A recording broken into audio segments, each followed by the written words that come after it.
Am I the meanest? Pawn's drunk. Am I the prettiest? Pawn's drunk. Am I the baddest mofo low down around this town? Pawn's drunk. Well, who am I? Pawn's drunk. Who am I? Pawn's drunk. I can't hear you. Pawn's drunk. AKA Mr. Moo Woo Shot himself. Of Harlem.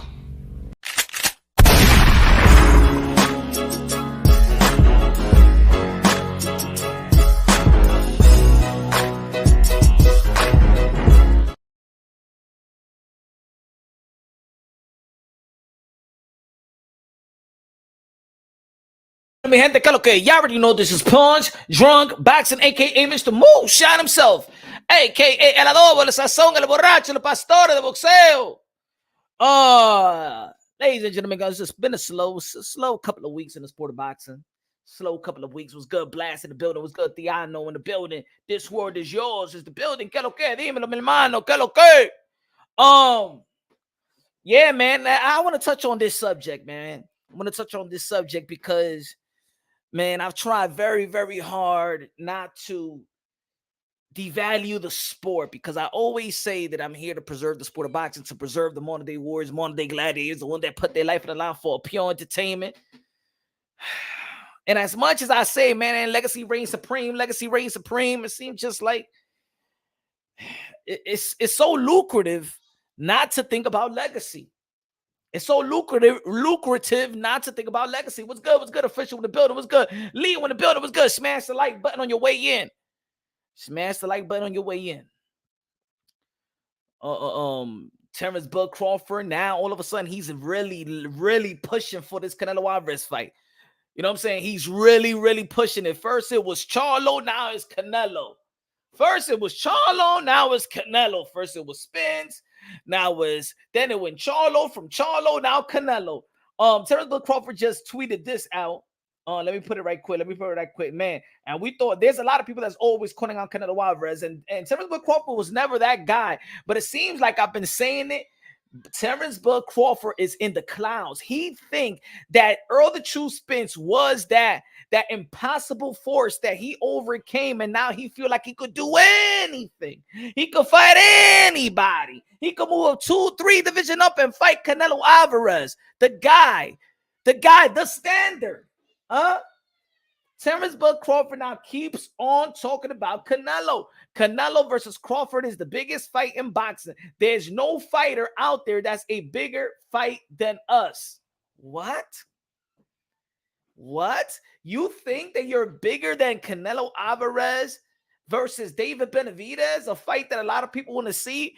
They've been calling out for this fight, but Terrence Bud Crawford, just another guy on the list calling for Canelo. And you know what? I've stopped talking about it, about fighters calling out Canelo. Yes, if you want to be the best, you got to go after the best. But there's division.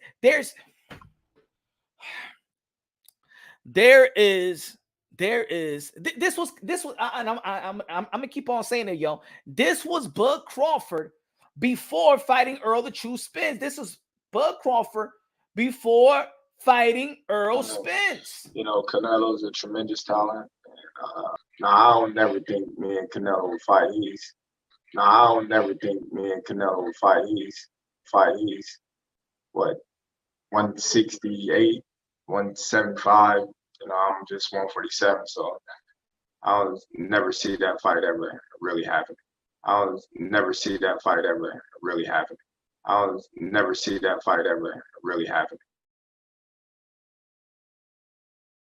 This fight from happening. That was Bud Crawford before he beat Earl Spence. He never thought him and Canelo Alvarez would be in the ring. He thought that 168, and I'm gonna keep on saying it because it's Bud Crawford that's bringing it up now. It's Bud Crawford. Look, Canelo Alvarez needs to fight 168, and he got shamed with David Benavidez, and now people are beginning to shame Canelo Alvarez with a Terrence Bud Crawford. Damn, everybody from 147, from 154 to 160 to 168 to 175 want a piece of Canelo Alvarez? Damn. I ain't never seen this before, bro. I ain't see a bunch of guys in 147 calling out Adonis Stevenson back then. Why Canelo?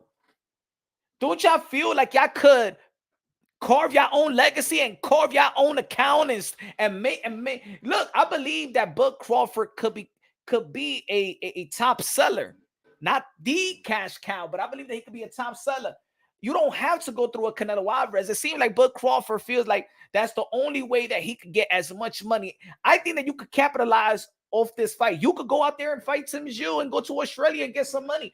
You could still make money. Like I believe that Bud Crawford could make just as much he did with Earl Spence if he fight Keith from Tom Thurman, because this time he will be the A side and he will get more money. But no. He's just another fighter clamming for a Canelo Alvarez fight, clamming for another Canelo Alvarez payday. Guts in the building. What's good, Guts in the building? Hit the mofo. Saludo, Pastor. Crawford is about to take Tank Davis' place as the god of boxing. El Dios de boxeo. The Messiah, my friend. Gracias, Guts in the building. Good looking. I appreciate the super chat. Dímelo, digo que los 20 pesos de super chat y Pari Cake con Marco Antonio Luna. Dímelo, Punch on Boxing, best unbiased content. God bless you and the family, and God bless Punch, Dronke, Boxeo. Gracias de lo mío, Marco. ¿Qué tú crees de esta vaina, Marco? What do you think about these Guts and Marco? What do you think about this? That Terrence Bud Crawford, Canelo versus Crawford is the biggest fight in boxing. There is no fighter out there that's a bigger fight than us. Yes, there's a lot of big fights with Canelo Alvarez. Canelo Alvarez versus Canelo Alvarez versus David Benavidez is a big fight. If Canelo Alvarez if Andre beats David Benavidez, I believe that Demise Andre and Canelo Alvarez is a bigger fight as well. That's a mismatch, bro. Terrence Bud Crawford versus Canelo Alvarez is a pure mismatch. It seems like everybody would have banned it. Look. Terrence Bud Crawford got a 2 undisputed, claimed it. He got it. 2 undisputed, 2 different divisions. He went for legacy. And I want this live to really, I want to emphasize on the difference between the sport of boxing and the business of boxing. And ladies and gentlemen, I got to say the truth. I got to be real. I got to be honest. I believe that the sport of boxing is dead. Man, and I never said that before, but I got to just keep it real with the people, man. I got to keep it real with the people. I know I'm here to preserve the sport of boxing, to preserve the sport of boxing, but the sport of boxing doesn't want to be preserved. The business of boxing is it is what it is. And let's talk about it. I'm not saying this is just how I feel. This is just how I feel, that the business of boxing is winning, that the business of boxing is alive and well. The business of boxing is alive and well. Let me tell you why. Let me tell you why. Let's go with this. Look what Tyson Fury said yesterday. Tyson Fury's asked if Alexander Usyk undisputed fight is no longer his priority. And Tyson Fury, the heavyweight champion of the world, this is where people used to say in the sport of boxing, wherever the heavyweight goes, boxing goes. This is the lineal heavyweight champion of the world. We've been wanting to see Tyson Fury versus Alexander Usyk or whatever, a heavyweight undisputed crown. We wanted to see that for the past 22, 23 years. There haven't been a heavyweight undisputed, and Tyson Fury had the power to make business with Alexander Usyk, make that fight come through fruition, make history once again. In almost a quarter of a century, we have not seen an undisputed heavyweight champion of the world. And look what Tyson Fury, the Blob, said. He said, has it ever been my priority? Did I ever say I wanted undisputed? It's always been some other little bitch's dream. If he takes a small percentage, we might make it happen. But if he wants a large bag, I'm going to say no, thank you. I think Francis Agnunu, whatever how you pronounce his last name, is going to be tougher challenged than these other guys. These other guys are just boxers. This guy's more than that. You would downplay, no matter how it is, Tyson Fury would downplay boxers just so he could sell a fight. He would downplay the heavyweight division just so he could sell a fight with a guy that never stepped inside a boxing ring. And this is what I mean. This is the heavyweight champion of the world. Wherever the heavyweight goes, boxing goes, and you got the heavyweight champion of the world speaking like this. And this is what I mean. The sport of boxing is dead. And if you got the guy that's supposed to be the #1 heavyweight of the world of this era, speak that, like, remember, because you got to understand that these people, fighters of his stature, celebrities, athletes of the type of Tyson Fury, you motivate the youngins, you motivate, you inspire them. And if Tyson Fury is saying and feels the way that he feels, I don't need to be undisputed. Who said I want to be undisputed? This is the reason why you hear this from the supposed to be phenom in the heavyweight division that's supposed to be a future heavyweight champion. But look what Jared Anderson is saying. I don't feel like I have to be a world champion.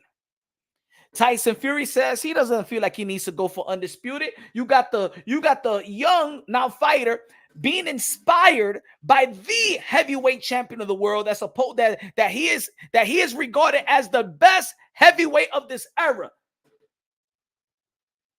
So now you got the promising future of the heavyweight saying, I don't feel like I need to be a champion. If Tyson Fury is saying it, he's gonna say it too. I've been saying it for a while that boxing has plateaued. The sport of boxing has plateaued, but the big business of boxing is flourishing. See, Jared Anderson, I've already seen in the latest interviews. I'm going to say like this. I like Jared Anderson. I believe if he put his mind to it and the work in, he could be a heavyweight champion, but he doesn't want to be. He doesn't care to be. His Kawanaki, is it Ryan Kawanaki? What is it? Ryan Kawanaki? Kawanaki, the Polish heavyweight. That's what Jared Anderson's going to be. He's going to be another Kawanaki. His Kawanaki moment is going to come through fruition. His Kawanaki moment is going to come through fruition. The heavyweight tweaking. Where's the ambition for greatness in the sport? There is no ambition, Cal, for greatness in the sport. You got the elite fighters. They don't have the ambition for the sport. So if everybody is looking up to these athletes, then the youth, remember, everything is an evolution.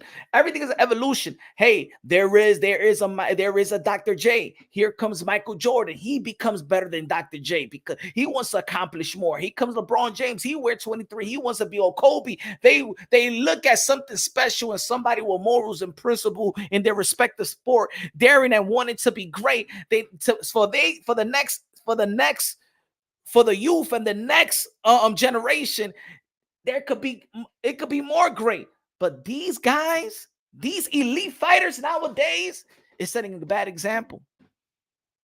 The sport of boxing is dead.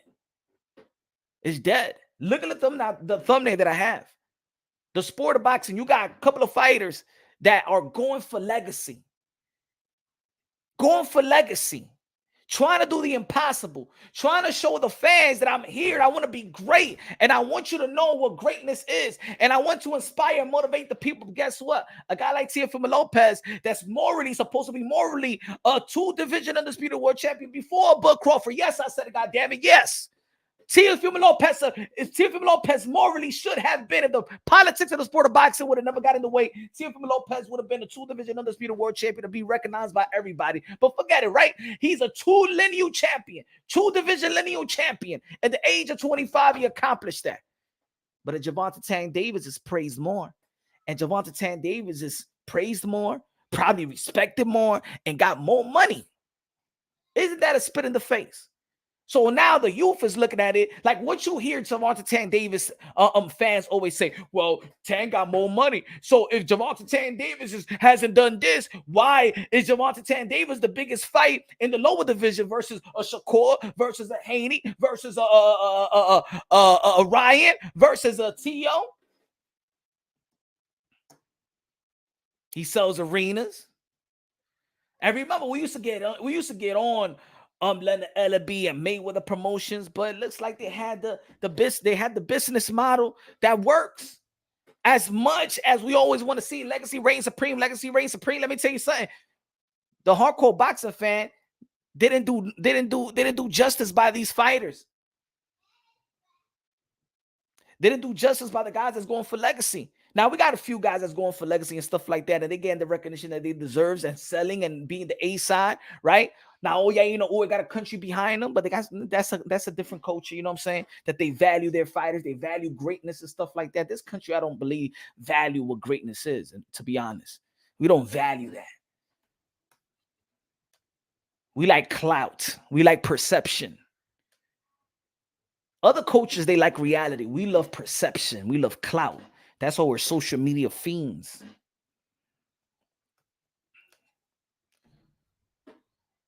How is a Gervonta Tank Davis sells or get more recognition or look like, oh my God? How is a Teofimo Lopez fighting a Josh Taylor in the Hulu Theater, and then you got a Gervonta Tank Davis versus Hector Luis Garcia in the arena? How?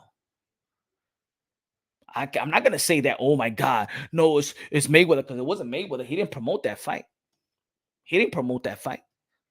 He was nowhere near that promotional that event. Guts in the building. Guts, con los dos pesos de plata. No, fanboys are the reasons why they get away with it. There's fanboys, people, they say they're casuals, they're hardcores. I don't believe hardcores ain't powerful in the sport of boxing. Hardcores is just like a 2% of the fan base, to be honest. Because a lot of fighters will be selling. If there was true hardcores, then a Josh Taylor versus Teofimo Lopez would have been in Madison Square Garden. If there was true hardcores, Shakur Stevenson will be selling out too. If there was true hardcores, fights like Juan Francisco Estrada and Chocolatitos will be selling out. Good looking out, Guts. I appreciate you. I suggest you guys don't buy their fights anymore. That's not going to happen. That's not going to happen, because at the end of the day, we're still boxing fans, and see, it's like I always say, like we're bitter. We're bitter, but we still going to want to see the fight. How many times a lot of people was talking shit about Jake Paul and them in boxing, and everybody was still watching?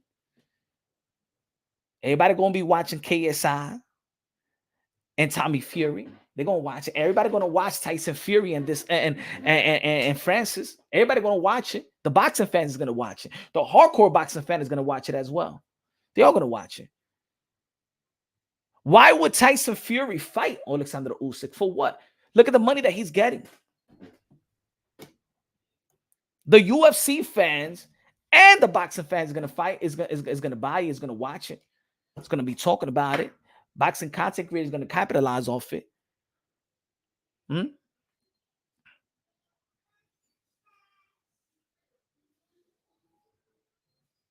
The business of boxing is it? Well, who's gonna tell somebody to tell Tank? You can't. Nobody can even make Tank feel like he's doing something wrong. In the end of the day, look. Tank was the A side. Tank hasn't accomplished any compared to the guys like Tio, even Haney and Shakur, hasn't accomplished anything. He has no legacy to stand on. But when it comes to negotiations, he's the A side. He's the boss. And he can have all the stipulation and stuff like that. And guess what? He's still going to be glorified. No legacy. Still stipulation of a guy that don't have any legacy, and he's still going to be glorified. And the next fight that Tank is going to have, I'm a fan of Tank's skills, talent. But when he gets back in the ring, everybody going to go and watch a Tank fight, pay for the Tank fight.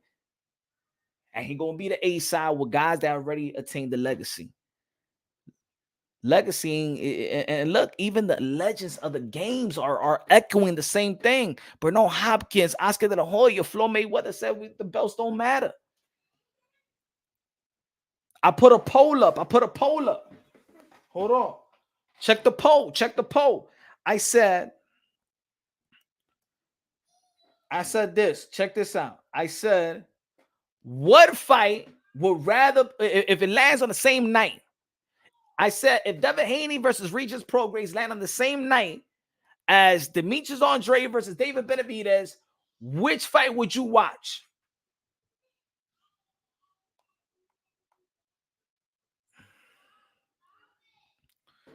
This is the poll.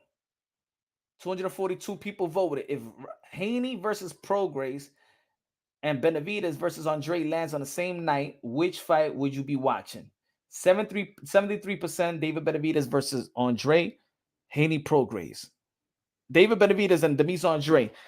Hey, I'm a supporter of that fight. But compared to Devin Haney and Regis Prograis, what is David Benavidez and Demis Andre fighting for? What belt? If Benavidez wins or Demis Andre wins, what would Andre win? What would David Benavidez win? Now, yeah, they ex-world champions, but what will he be winning? Devin Haney will be going daring to be great, fighting Regis Prograis, who is a champion, right? One of the top dogs in 140. Teofimo Lopez is the top dog, the lineal champion, but the second guy, in my opinion, is Regis Prograis.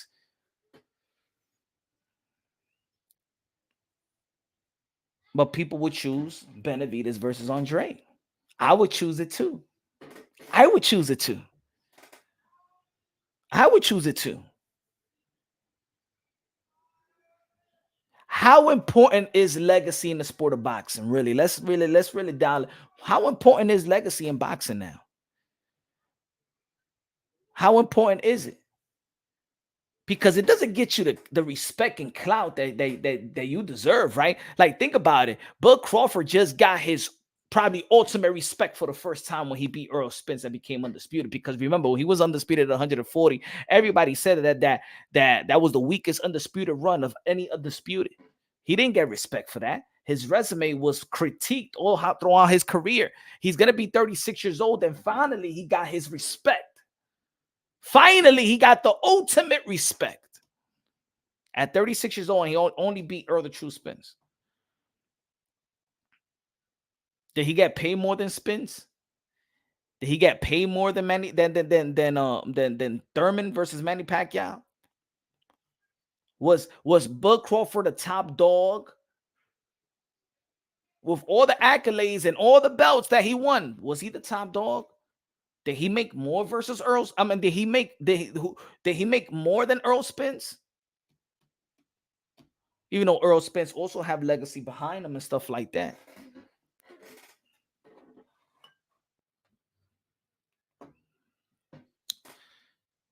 These fighters, little by little, are going to say F it.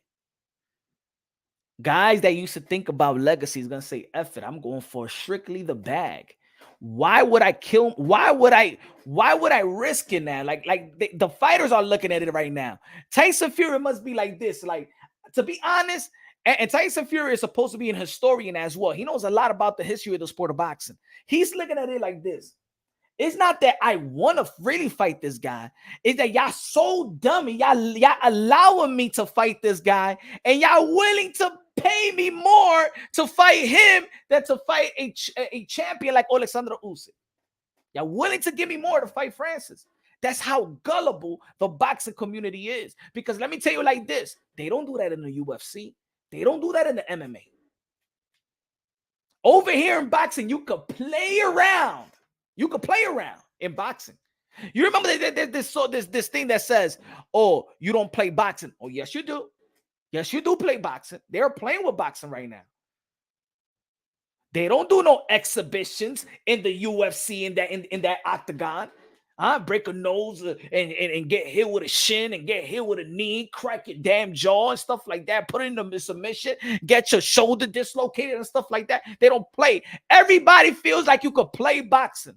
And everybody coming over here to get this type of money. You got fighters that will love to get in the ring with a Floyd Mayweather. And Floyd Mayweather, look, the other day, Teofimo Lopez put it out in a tweet. I would love to spar you. I would love to learn from a great. He's put his whole life to get an opportunity to train with Floyd Mayweather. Adrian Broner used to be like, yo, I just want to spar with Floyd because I just want to know how it is to be in the ring with greatness. We see a video on his Floyd sparring Blueface. Even the fighters, they don't give a damn about, like, They don't respect other fighters as well. They don't respect other fighters. They don't respect other fighters, man.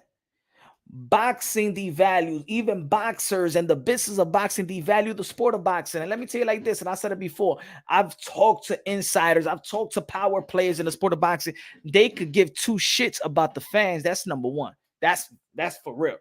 And they don't give a damn about the sport of boxing. Their sport is the business.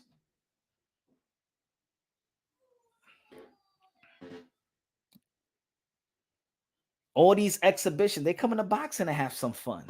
You don't play boxing. They all playing boxing. And if they're gonna make more money, how does Floyd Mayweather make more money fighting Conor McGregor than Manny Pacquiao?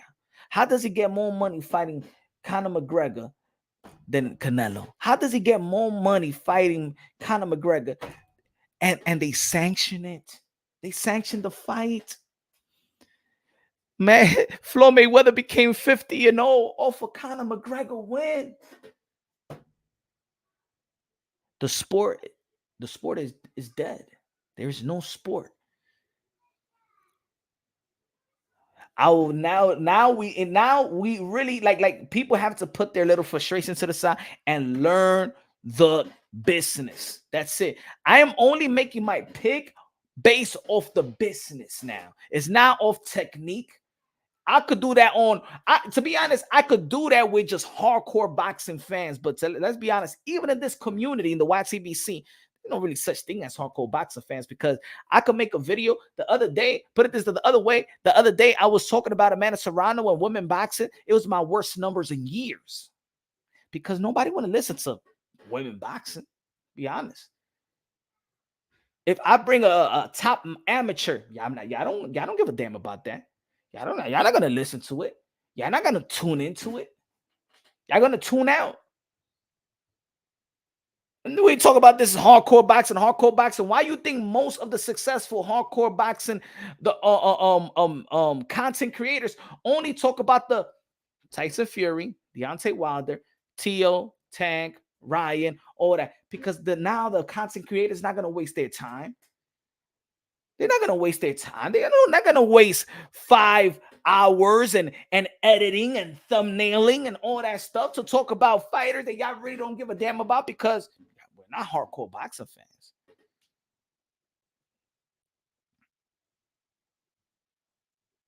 Know what I'm saying? Smash the like, smash the like, smash the like. Hold on. What up, Tony? Tony in the building. What's good, Tony? Tony in the building. What's good, man? He said, Samir. I don't be buying tank fights. Them joints be garbage. What's good? Shout out to the members. I'm guilty. Good, real fight. Punch chick in the building. What's good, man? What's good? Smash the like. Where we at? Damn, even the numbers are suck.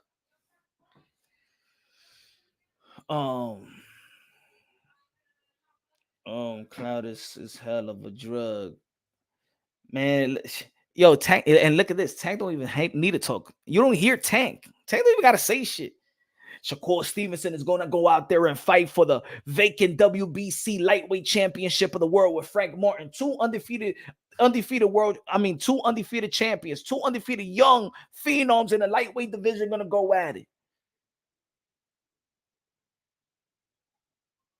Even the business of boxing, the WBC and the WBA is on promoters' pockets. We already know that.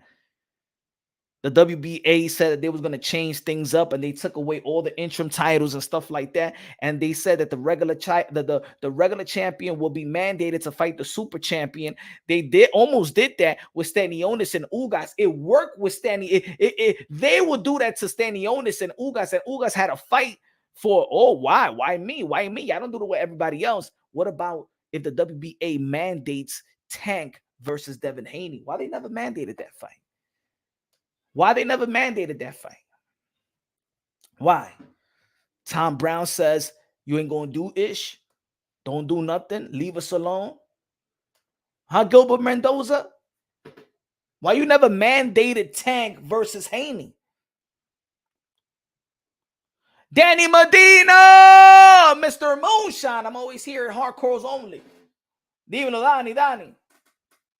Shakur fighting Martin for a strap and Tank fighting Cruz again. And you know what? Tony? Tank versus Cruz are going to sell out more. Tank versus Cruz, they're going to make more money. And then Tank is going to be like, guess what? And guess if Shakur wins, he's going to call me out. And then I'm still going to be the A side.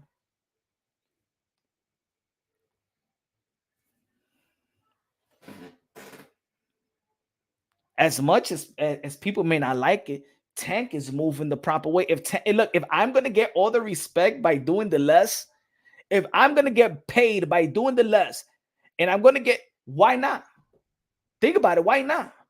And I'm going to get the same or even more recognition, and I'm going to get the respect. Think about it. Gervonta Tank Davis is your favorite fighter. Canelo Alvarez, favorite fighter to watch is Gervonta Tank Davis. Mike Tyson, favorite fighter to watch is Gervonta Tank Davis. Floyd Mayweather, Gervonta Tank Davis. Everybody loves Gervonta Tank Davis. He's done the less.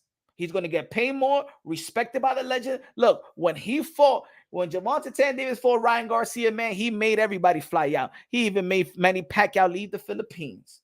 You had Sugar Ray Leonard and Thomas Hearns. You had everybody going to the fight.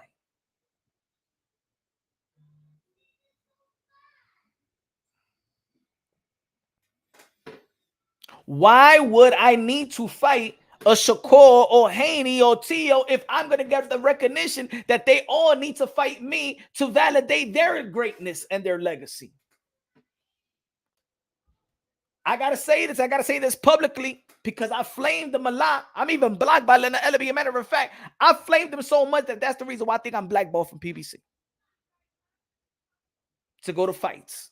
To get me their credentials to go to fights. I got to make a public apology, y'all. I apologize to Leonard Ellaby because Leonard Ellaby and everything he said was right. Everything he said was right. He said that Gervonta Tank Davis would be the biggest star. He was right.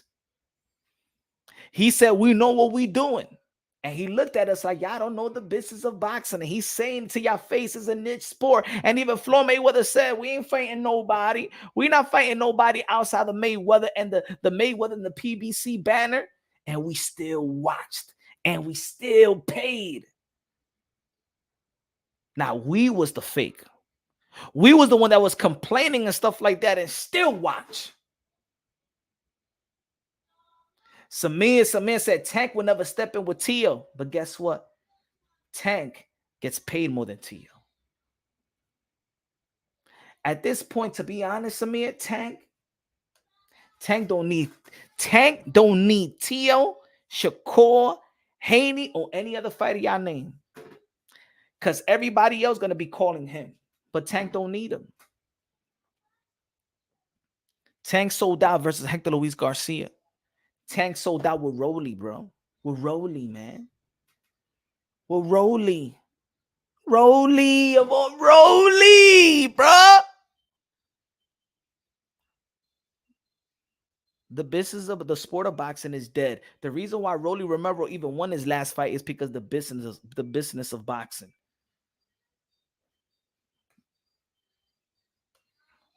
So we got to look at this as the business. I'm looking at boxing as business. Make your pick off business. What I mean about making your pick off business, don't bet or don't make your pick off the skill set. No, the priority, go for the skill set, but the priority is the business. If it's a promotional show, if it's Tank versus if it's let me say Shakur Stevenson versus Frank Martin going to be fighting on ESPN.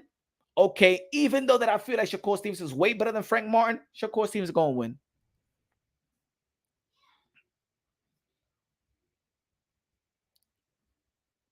If it's the same network, then we don't know. If they both fighters from the same network, we don't know. Rolly was getting beat up by H and Mummy. Picks off promoters and marketing. Yes. Thank you, Jones. Picks off promotion and marketing. That's it.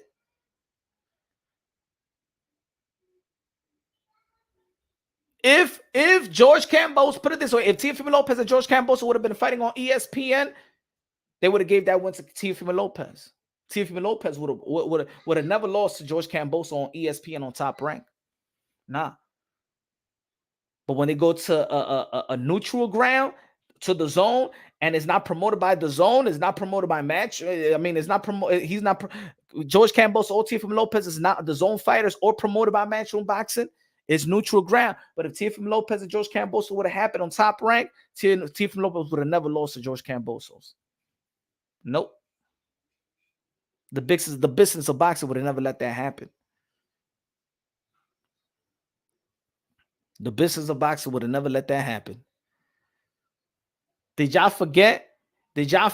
Tyson Fury versus Deontay Wilder, the first fight? Where they was fighting at? Showtime. Did Deontay Wilder lose to Tyson Fury the first fight? We all saw that he got outboxed by Tyson Fury. Did he lose? Nope.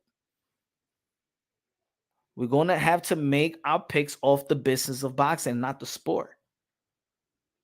The zone was not neutral punch. No, it was a neutral ground, though. It was a neutral ground. George Kambosos was not a DAZN fighter. And Teofimo Lopez was not a DAZN fighter. And both of those guys was matchroom boxing. Matchroom one of those titles for Haney. But what I'm saying is it doesn't matter. If it was it doesn't matter, Ron. Doesn't matter. They didn't care about Kambosos nor Teo.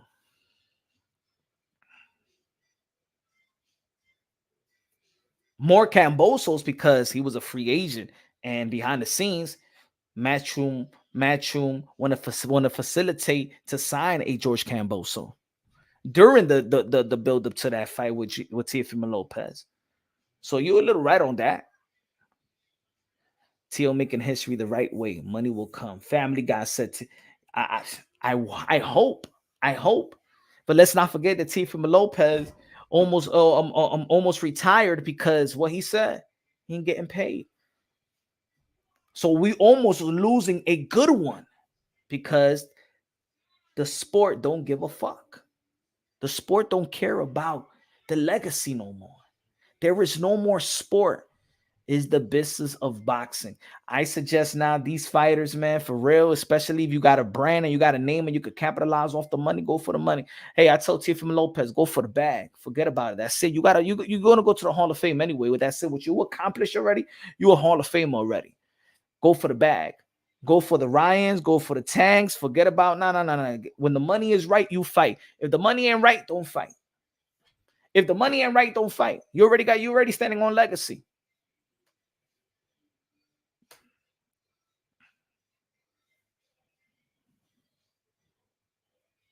What's good, say side in the building, say side. Smash the light. You got Tyson Fury saying this, man. And at the end of the day, we're going to watch it. In the end of the day, look, we want to see heavyweight undisputed. We want to see heavyweight undisputed. Tyson Fury said in the whole world, hey, yo, has it been my priority? That's saying my priority. Did I ever say I wanted to become undisputed? It's always been some other little bitch dreams. And he may be saying Alessandro Usyk, but you know who's calling a little bitch? You know who Tyson Fury calling a little bitch? Each and every one of us that want to see the undisputed. That little phrase right there, he's shitting on everybody, even the fans. Because even look what he says. Look what he says in this other tweet.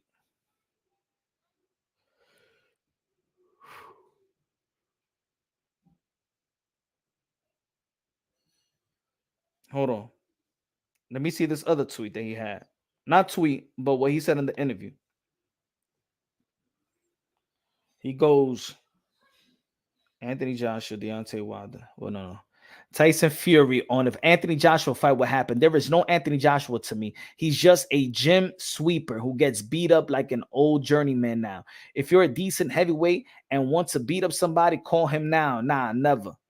He don't want. So he's telling the whole world, man, F for Anthony Joshua, F for Alexander Usyk. You know what I'm saying? He's shitting on everybody. It's not about legacy. He's gonna stay with the WBC and and what the WBC is doing. What has the WBC done? The WBC don't want to help the sport, right? Look, the WBC, Amanda Serrano, like I said yesterday, Amanda Serrano versus Ramos. They could fight 12 rounds, 3 minutes. The WBC don't want to step up. They just want to be in the, they just want to do their own thing, not giving a damn about the sport. Look at the future Jared Anderson. Jared Anderson don't need no belts. Jared Anderson, who has he's not even a contender yet. And already talking about it like he a big boy, like Tyson. He already talking like Tyson Fury. Jared Anderson already talking like Tyson Fury. He doesn't have to be a world champion. What do you mean that you don't have to be a world champion? You don't need to solidify yourself. Jared Anderson, oh, that's it. He got new grill, got new jewelry, got that sig, got the clout, got the money, that's it. I don't know. Champion who? Y'all already consider a champion. You know what? Y'all going to consider him one of the best heavyweights without a belt. The same way y'all do with Gervonta Tank Davis. Same thing y'all do with Gervonta Tank Davis. Let's be honest. None of y'all don't believe that the man to beat. I ain't talking about the guy that got all the belts, but the man to beat that's going to give you the most respect in the lightweight division is beating Devin Haney. I know it's Gervonta Tank Davis or Shakur Stevenson, maybe, but I said Gervonta Tank Davis will get you the most respect. If whoever beats Gervonta Tank Davis at lightweight is going to get the ultimate respect. Shakur could be Haney, Haney could be Shakur. Whoever beats Tank get the ultimate respect. Why? Let's be real. Let's be real. Let's be real.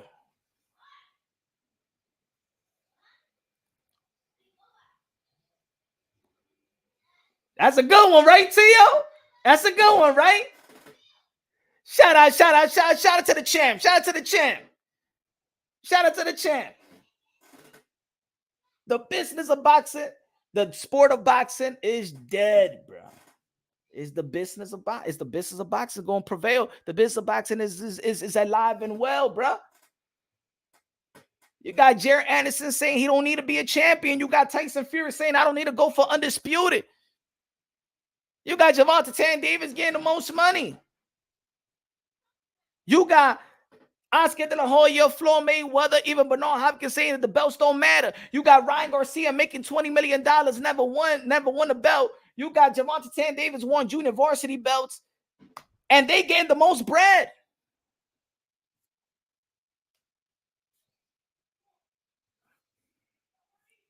And they getting the most bread. And look, I'm not saying I'm all right. All I'm saying is the way that it look. Now he ain't always doing this thing. He got legacy 4-division world champion and stuff like that. Yeah, he's getting some clout. Terrence Bud Crawford is getting the respect that he finally deserves after becoming he was already a 3-division world champion. But now he beat Earl Spence, and now he got the ultimate respect. Got the ultimate respect. You got Gervonta Tank Davis versus Hector Luis Garcia in the arena. You got Teofimo Lopez versus Josh Taylor in the Hulu Theater.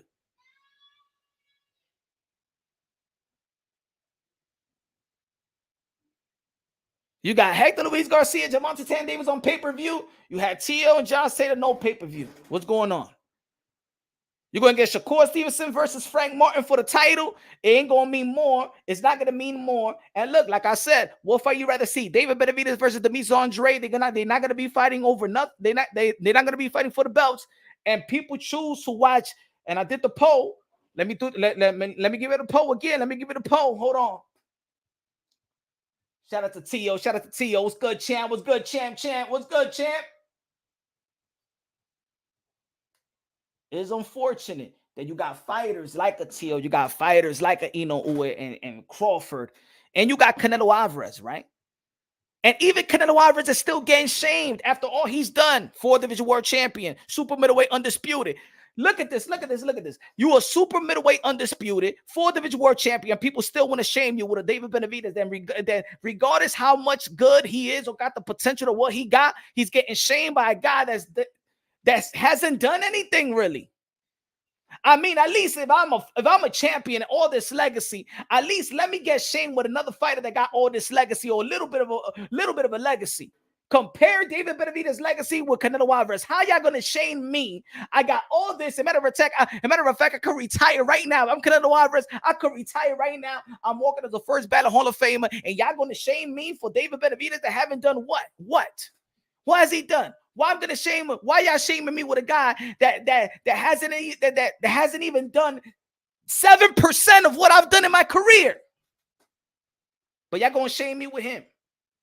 So, all right, let me see. Let's say, you got David Benavidez calling me out, and then you got Terence Bud Crawford calling me out from 147, 168. That means, look, from every division, everybody want to call me out and stuff like that. Nobody want to call up their own legacy and shit like that. I know I could be all over the place, but sheesh. People rather see David Benavidez versus Demis Andre. I got the poll right here. Look at the poll. Look at the poll. Look at the poll. Look at the poll. Look at the poll. People rather watch Benavidez versus Demis Andre versus Haney versus Prograis, which they're going to be fighting for a belt. So people rather watch two fights that is not going to be for no, to be honest, for no belts.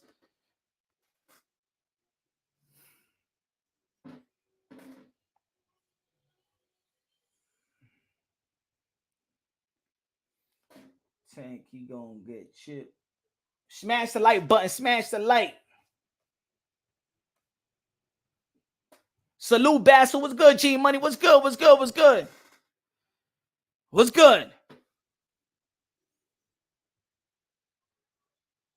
At this time, I say I got to be real with it. As much as I always say I want to preserve the sport of boxing, preserve the modern day wars, modern day gladiator. But remember what I said? I said preserve the sport of boxing. How I'm going to preserve the sport of boxing if the business of boxing don't want to preserve the sport of boxing? The promoters don't give a damn about the sport of boxing, nor the Belt Federation give a damn about the sport of boxing. They only give about the business and the sanctioning fees and stuff like that, putting people in position. You got yes and yes. And look, we praise other fighters.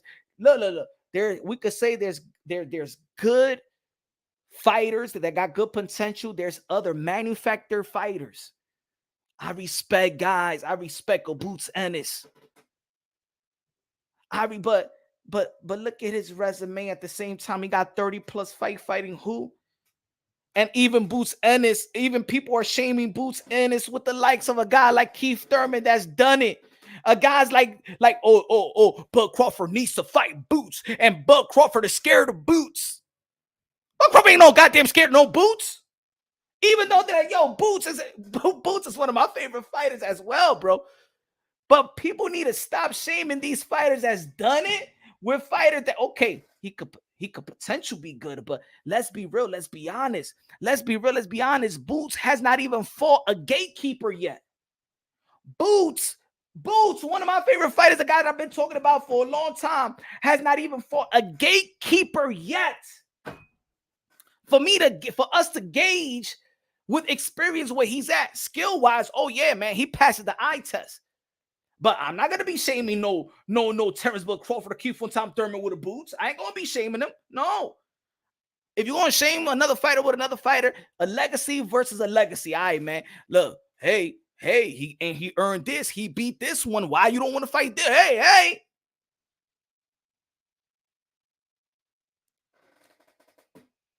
Charles Edward Cheese in the building. What's good, Charles? Would you rather tough fights out the gates and records like Lomachenko or bloated pro records of 30 wins with Gans's 20 fight and run? Look. To be honest, it's getting to the point where the clout gets more respect. I'm going to tell you like this. Look, boxing has become what the real world is today. Boxing has become what social media is. It's perception. If you could believe in the perception that I'm better than this guy, that I don't have to fight that guy. That's it. We're living the whole world, social media, from IG to every social media and whatever, life itself today. We're living in the perception era, not the doer, not the earner, the perception era. If the perception of me, if the perception of me that I am greater than you and I don't have to prove it to you and I don't even have to fight you, but I'm already greater, the perception I'm greater than you, why fight you? Why? I'm already earning more than you. I don't have to fight you. People think I'm greater than you. That's the perception. We live in a perception life. And guess what everybody is doing right now? They trying to find that perception niche. They trying to hustle and market and advertise what they're going to be perceived, their perception of that person. You're not fighting for reality. You're not fighting for the real you. You're not fighting for the real. You're fighting for perception. And it's going to work for a period of time. It's going to work. It's going to work. For maybe your 15 years, 20 years of your life, it's going to work. But then you're going to grow into an age. You're going to be like, damn, I've been a fake all my damn life. Who am I now? Right now is all good. Right now is all good. Dímelo con los 10 pesos de Super Chari Chari Pari. ¿Qué hice? Out of all the people you mentioned, Oscar de la Hoya is the most wrong about those statements. He's living proof you can have it all. Fame, money, and legacy. Sapper boxing, top dog should make the bread. Exactly. Isn't that what we teach our children? Good looking now, Ron. Isn't that what we teach? Isn't that how we raise our kids? I mean, most of us, we're men right here, right? Shout out to all the fathers. You know, fatherhood is prominent in the sport of boxing. Fatherhood is prominent in life, right? Isn't that we teach? You work hard, you get this. You work hard, you earn this.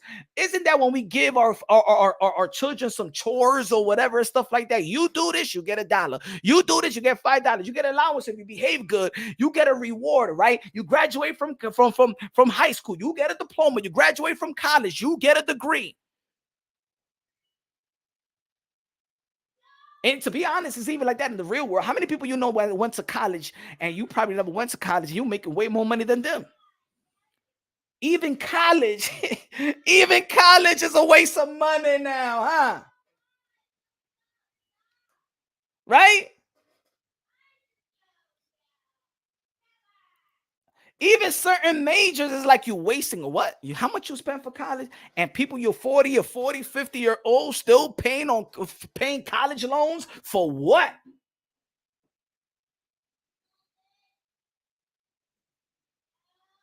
Let's come on, y'all. Y'all can't tell me the sport of boxing is still alive and well. There is no morals and principle. And me as a boxing content creator and a person that love the sport of boxing and respect fighters to the fullest, I believe that fighters are special human beings. Yo, because of what? Because their sacrifice, what they do inside that ring and how they raise their family with their damn fists. Literally, they fight for their family with their damn fists. But the business of boxing don't give a damn about no fighters. Let's be real. Let's be honest, man. What they say, if you ever talk to a person in the business of boxing, they'd be like, fighters come and go. What did Oscar de la Hoya said in prior interview? What Bob Arum told them? He said, never take it personal with fighters. Fighters come and go. So fighters out there, no, these promoters don't give a damn about you. They getting money off you, so they care about you for the moment, and they're gonna move on to the next. Elvis Rodriguez lost one time to Sims Jr. He got booted out from Top Rank. PBC picked him up.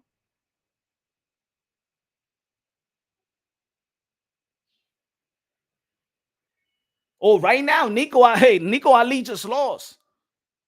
Now, you know what they say now? Man, fuck that, man. Man, they try to capitalize as much as they could. Esco in the building. What's good, Esco? What's good, Esco? What's good, Esco? 2-time. They try to capitalize as much as they could.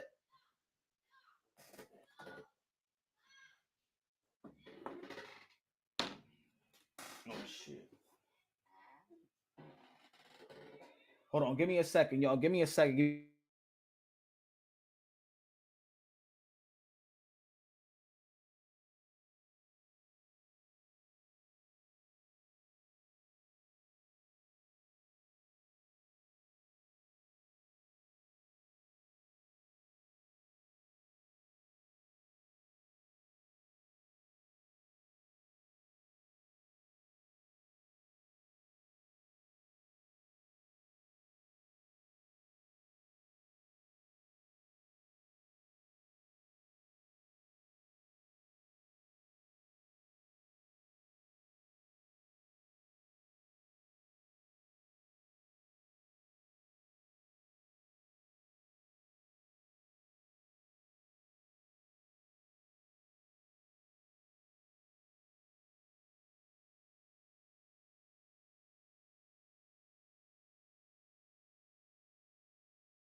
Punch said his first daycare promotion.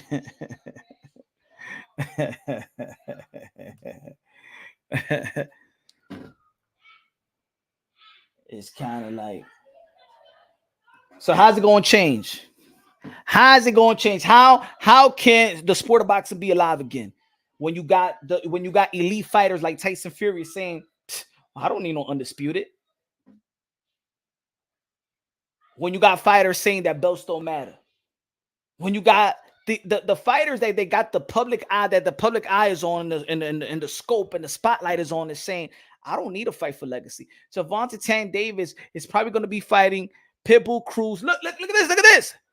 Even Pitbull Cruz found out that I don't need to go for legacy. Why should I fight Gervonta Tank Davis? Remember, even Mauricio Sudamon has said that Vasily Lomachenko and Pitbull Cruz avoided Shakur Stevenson, that they declined to fight for the vacant belt.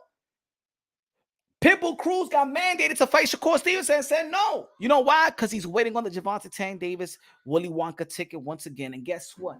If he gets that opportunity again, people are going to support the fight. People are going to buy the fight. And that's it. And Pitbull Cruz is looking at it like, man, so what? Salute to my favorite fighter, Lopez. Esco 2-time in the building. What's good, man? Con los 5 pesos. And then people gonna be like, yo, Punch. And some people like, yo, Punch, why you always talking about your boy Teo? Because Teo fucking fights for legacy. It's something to respect. It's something to marvel for. It's something to promote, to market, and it's also good to preserve, because in the end of the day, it's sending a message to inspire and motivate the youth that when you work hard, you go for legacy and greatness, you get what you deserve. You get the credit, you get the pay, you get the money, you get the recognition, you get everything. And it seems like no. The more work that you put in, the less recognition you get. The more work that you put in, how about if your own respectable job, you're doing all the hard work and stuff like that, and you get paid the less? How would you like it? How would you like it? How about if you was working in the restaurant and you the bartender, the bus boy, the one that cleans the floor, mops the bathroom and stuff like that, clean the bathroom, sanitize all the shit, makes the drinks and stuff like that, and you the chef, and then the host gets more, the host that's standing in front of the damn restaurant gets paid way more than you. And you doing all the hard work. You fixing the drink, you fixing the table, you setting the table, you cleaning the bathroom, you cleaning the floors, you're cooking the meal. How about that? And the guy and the host that be like, all right, you can sit here, wait there, two people. All right, wait there for 5 minutes, get paid more than you. How would you feel? How would you feel? How would you feel?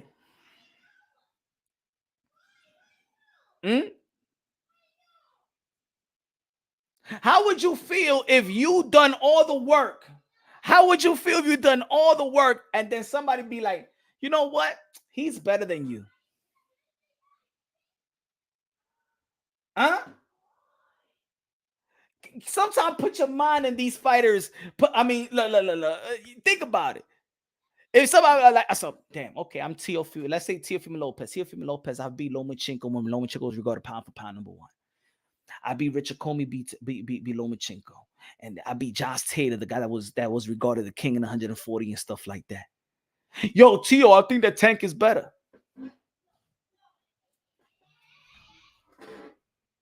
How? Where you saw that at? How? Against who? What do you do? You telling me, and that's what I mean about perception. You watch me beat the best at 135. You watch me, even if you hate me, watch me beat Josh Taylor.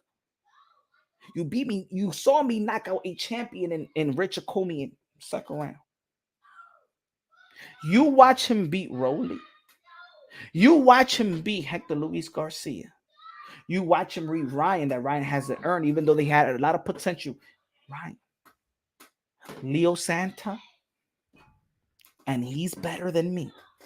But you watch him both careers. He better than me. I understand why these fighters don't respect. Sometimes don't respect the fans or media folk as well, because it's getting to the point where, man, it's what is boxing, bro? I know I've seen in the box. I've seen there's way more manufactured fighters. It's sad. I never wanted to get to that moment in where I'm looking at boxing and finally like just being real and be like, you know what, boxing is not what it is. There's a lot of manufactured fighters, man. But that's the business of boxing. How do you wiggle out who's the real and who's the fake? How do you wiggle out, or how do you not wiggle out, but how do you identify who's the real and who's the manufacturer? How? You know how you do it? As much as a lot of boxing fans don't want to do it, because a lot of people claim that they're hardcore boxing fans, but they're really not hardcore. Watch the amateurs.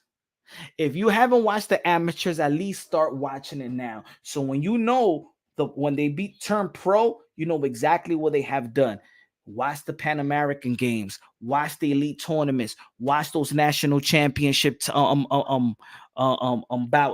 Watch the Olympic trials. Watch it. Understand who is really who. We know Keyshawn Davis is good because he was an Olympian, a silver Olympian, and did his thing in the amateurs. We know Andy Cruz is the man because he got a bunch of gold medals and stuff like that. So he's not manufactured. He's really coming into the professional as a real fighter. Teofimo Lopez, a national world champion, and also won the USA Olympic trials. That's the reason why I told the people that this guy is going to outbox Lomachenko. But people was like, no, punch. What are you talking about outbox? He got to punch his chance. Did you watch him in the amateurs? And do you know that he could fucking box? He's just not this power puncher that, yeah, he got power, but in the professionals where he was knocking people out, but in the amateurs where he was outboxing people. I made a video and I said that Gary Antoine Russell was the kryptonite to Boots Ennis. And there was people telling me, yo, what the F you talking about, Punch? Please, man, you ain't what? Gary Antoine Russell ain't nothing. What you talking compare to Boots? Oh. That's why Gary Antoine Russell has beaten Boots Ennis like 3 fights out of 4 fights in the amateurs. You think Gary Antoine Russell, if he sees Jerome Boots Ennis, you think he's no.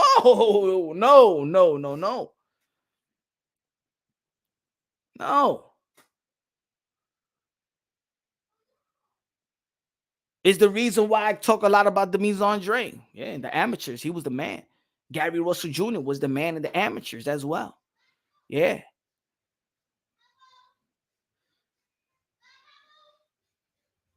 Now there is exceptions of fighters. There is exception of fighters. There is Canelo Alvarez that he grew into in the pros, but this is the reason why he has so many fights in the pros. Those first 20 plus 30 plus fights of Canelo Alvarez, those fights was like his amateur stint. It was he needed to prepare. A lot of people talk about, well, Deontay Wilder, look how many fights that he had. Yeah, he needed to fight all those fights. There is an exception then, but that's when you got to understand why they do that.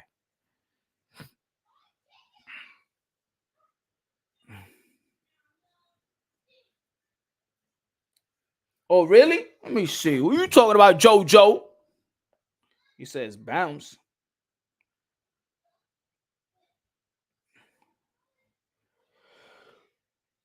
Whew.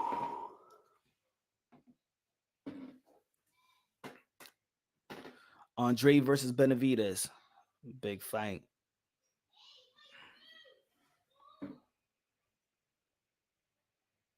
Big fight.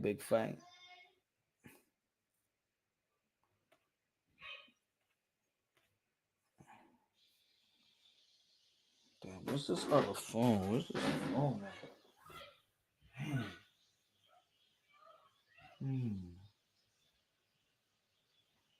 I don't know where this phone at, bro.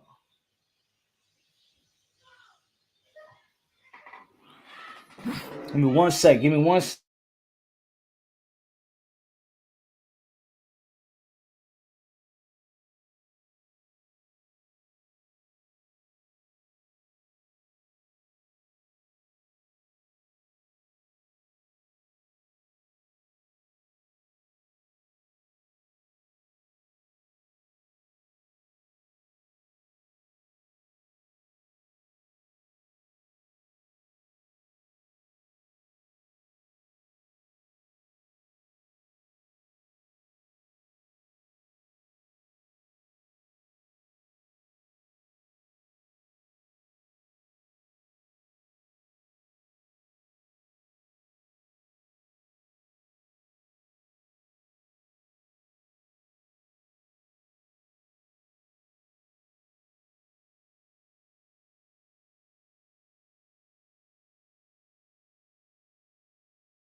Jackie Hernandez.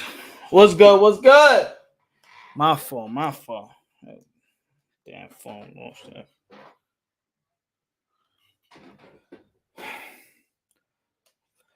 Jackie, la reina de boxeo.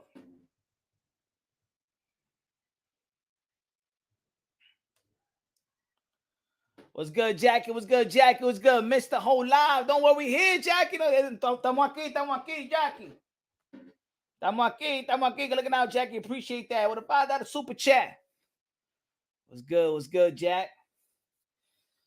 Look, 2023 is gonna be. It's been a good year so far. So, man, I wish that it's gonna end with a bang. I can't. They gotta announce this fight already. They already announced the Bam Rodriguez, Sonny Edwards. They announced the Shakur Stevenson, Frank Martin. We need that David Benavidez, Demis Andre announcement, man. We need that announcement already, man. I don't know if they're gonna do it right before the Canelo Alvarez and Jamel Charlo, right after. We don't know. That's gonna be a good fight as well. And also, I want to speak on this, man. I saw the interview that Jamel Charlo had. Jamel Charlo saying that he got, he's back with his wife. He's back. I'm a message that I was sent to the Charlo brothers. He said I haven't spoken to his brother. But if you look at the interview that his brother had, remember when they did that interview with the other football players and stuff like that, you can see that Jamel Charlo needs Jamel. You can see that Jamel Charlo respects Jamel. He loves Jamel a lot. And in the interviews, it looks like Jamel has this tough love towards Jamel. Now, we never know. My Chari, ¿qué pasó? ¿A dónde está el Chari? ¿A dónde está? No lo vi. Espera. Sorry, mi hermano. I saw it right now, my friend. I didn't see it, my friend. Buzz, what up, hombre? Put up, Sky for the cheese. Tap the table, let it ride. Shotguns, what up? Con los $100. Super Chari, party cake. Yo, you know, in sometime in StreamYard, it doesn't show when it's above 50 or 100. You got to go to it, like it has a different setting. It goes live and stared, and it goes to the stair. My fault, my brother. Yo no lo vi eso. Mira, mi hermano, yo no lo vi. Mira, YouTube, ¿qué tú estás haciendo? Usted no quiere que yo le repita a my friend queso, ¿eh? ¿Qué está pasando, YouTube? ¿Cómo tú no me vas a enseñar eso? Mira, YouTube crazy, my friend. César, con los $2 de plata, no. I didn't even see César también. Mira, that was Diablo, Edward Cheese, and that was like almost like 20, almost half an hour ago. Mira esa mierda. Now that I see it. Mira, I'm sorry, my friend. No salió, mi hermano, no salió. Con el $100 a comprar gasolina de 93. O de 101. De 93. A comprar gasolina de 93 ya. Coño. As a matter of fact, electric car. Ya, no hay más gasolina.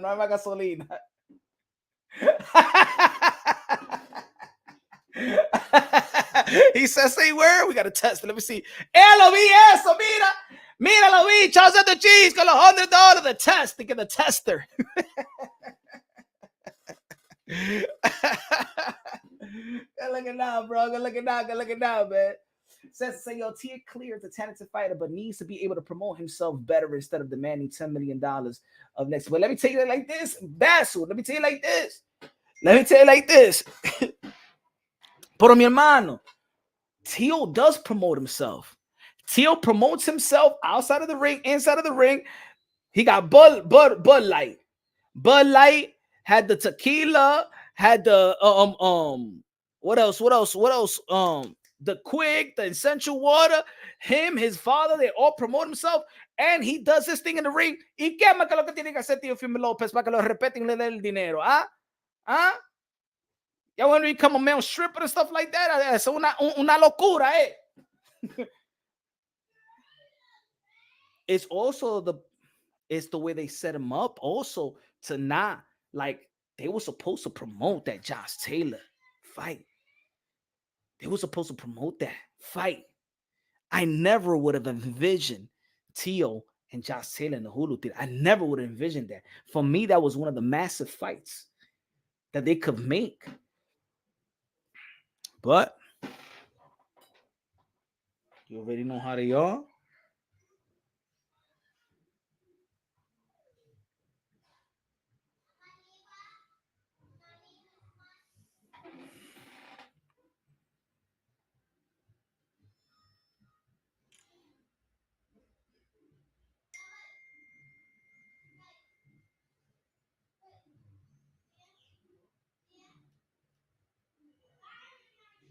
Ese tigre que me está dando.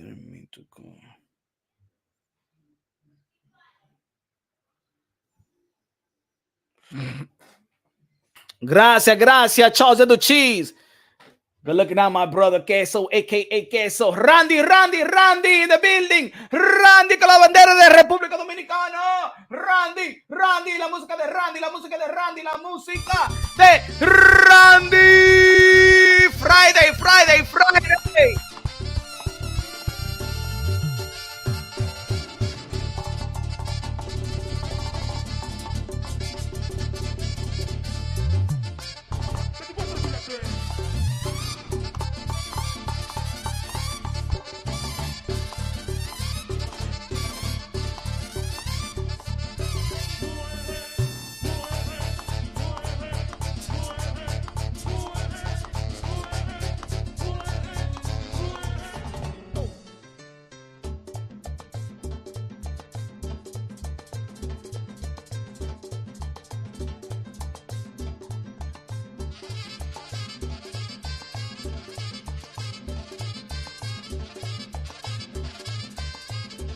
Dice Camelo Alex Aceite, apágame la música, señores y señores, que estamos hablando de boxeo.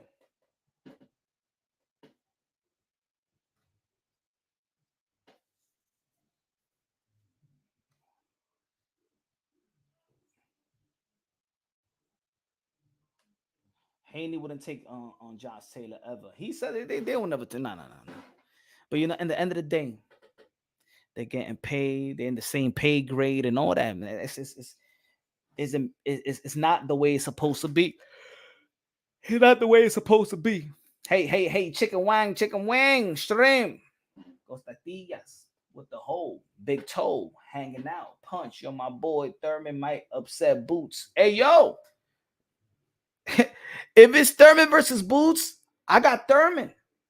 Even though that Boots skills and talent, pero todavía has. I think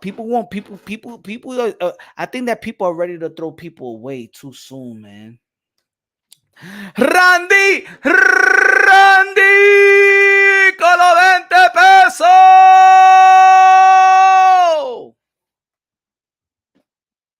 La ofrenda de la iglesia después de Ronky. Ahí toma. ¡Ay! Gracias, Randy. Are you calling the Canelo fight? Hey, yo, Jackie, come on, Jackie. Of course, I'm calling the Canelo Alvarez fight. Canelo Alvarez and Jamel Charlo, man, might be an upset.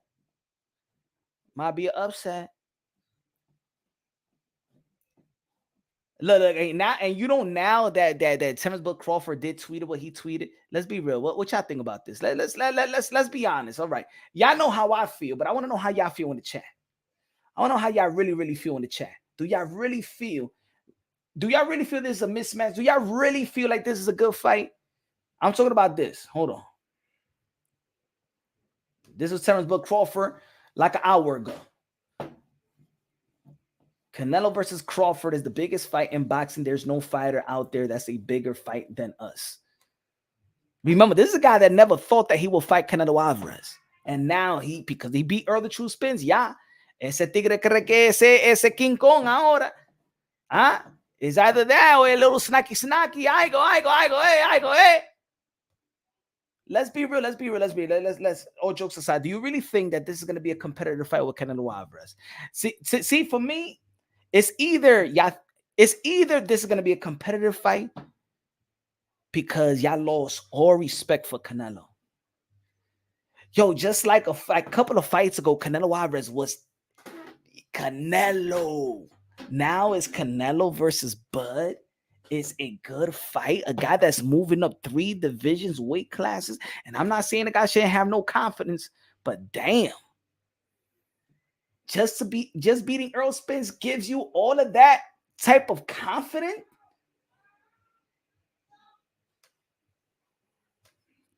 Come on, be honest. What y'all really think about this? What y'all think about this? What y'all really think about this? Fuentes said that's cap. That's not the biggest fight. More like the biggest payday. Facts. Tony said punch power will be a factor. Yeah. Charles Edward Queso. I believe Buck can fly. I believe he can touch the sky. Dream about it every night and day. Spread my wings and fly away. I believe I can soar. That motherfucker gonna be flying into the cage of R. Kelly if he keeps on thinking that he could fly.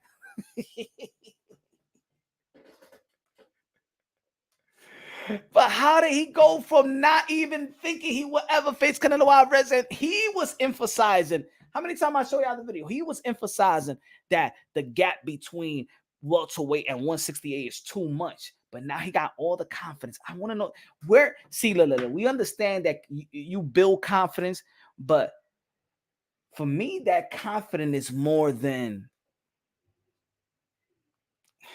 maybe it's an enhanced confidence. Yo, I want to see it. Jackie said, I want to see it. It just see what happens. Not the biggest fight, but it's interesting. Okay, Jackie's on full support. She want to see it. I'm not saying I won't see it, but I'm just saying everyone thinks they can't beat Canelo until they feel those punches. Bud wants baby. Is Canelo Alvarez gonna tell Bud Crawford, get the fuck out of here, man? Like he told Mr. Andre. Yeah. How about that, Crawford? Hey, yo, Terrence Bud Crawford, how about you fight the winner of the Demetrius Andre and David Benavidez? How about that? And then you get Canelo Alvarez. Yeah. So you accumulate so you could try out that division. How about that? Yeah, I want Terrence Bud Crawford to fight the winner of David Benavidez and Demetrius Andre. He beats him, he gets Canelo Alvarez. How about that? Yeah, because you just can't skip over. I mean, Jamel Charlo already skipped over the potential fight with David Benavidez. You just can't come from 147 now and skip David Benavidez or something like that. No. I want Bud Crawford to fight the winner of David Benavidez and Demetrius Andre. How about that? And the winner of that, then you get Canelo Alvarez. David Benavidez been waiting on Canelo Alvarez. Demetrius Andre been waiting on Canelo Alvarez. Even Jamal Charlo been waiting on Canelo Alvarez. No. You're not going to come from 147 y cree que tú le dices Matatán in 168. No. You are going to fight the winner of David Benavidez and Demetrius Andre, Bud Crawford. Somebody told me that Bud Crawford outboxes David Benavidez. Yo le dije a él, mira, deja de estar usando droga, maldito craquero.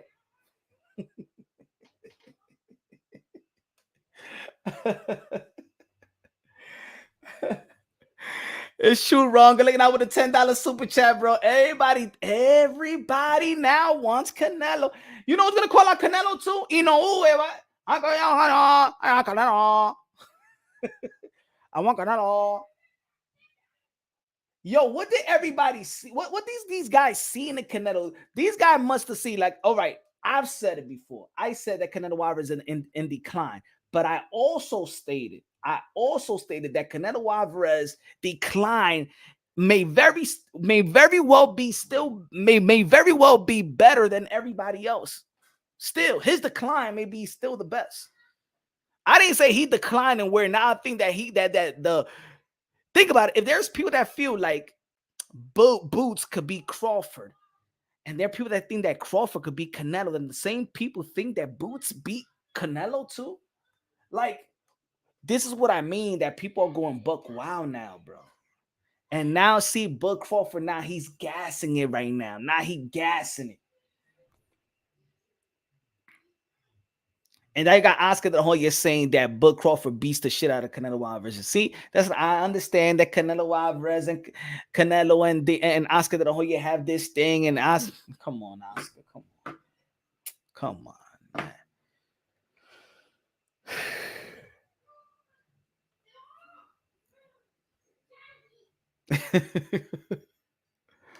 Okay, all right. I'm not all right. All right. You see, you got me there, Samir. You got me there.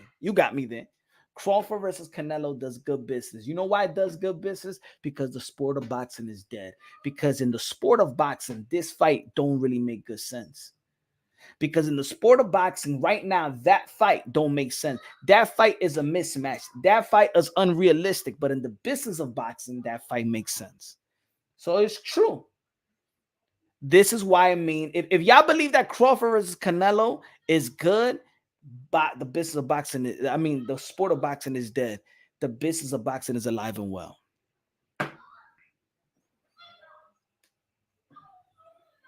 Because I think Teo versus Crawford is more realistic. Teo just be moving up one weight class. I want to see Teo versus Crawford. For me, that's realistic. Canelo versus Crawford, 3 divisions up. Yo, Teo, call out Crawford to see what the world of boxing is going to say. I say if Teo say, yo, but he already said he wanted the winner of Earl Spence and Bud Crawford. If Teofimo Lopez said, man, I want Bud Crawford next, I'm moving up. And Teofimo Lopez already going to be, they requested for him to be super champ in the WBO. With that super champ, he could petition to fight Bud Crawford and be mandatory to Bud Crawford. I want to know what the people going to say.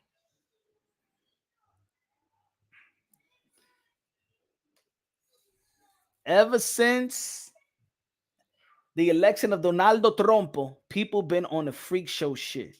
El Donaldo Trumpo 2024. Vamos a sacar ese Billy, ¿cómo se llama? Sleepy Joe. Get the fuck out of here. Captain Orange. We need Captain Orange again. We need Captain Orange. We need Captain Orange. El Donaldo Trumpo. Lopez versus Crawford is more realistic than Crawford versus Canelo. You damn right. Damn right. Especially both of these guys coming on. Think about it. What are the 2 fighters, or name me your top victories of 2023? If this has been an epic year, think about it. If this has been an epic year, what victories are the biggest victories? What was the best victories? I think if I could put my top 3, you know what I'm saying? If we could pick, like, you know what I'm saying? If I could put a vote, which one was the best victory? Crawford over Canelo. I'm sorry, Crawford over Spence. Teo versus Josh Taylor. Inoue versus Stephen Fulton. And who else?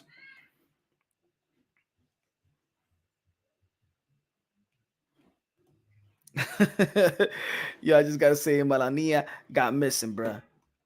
Mira, el Donaldo Trumpo. Melania.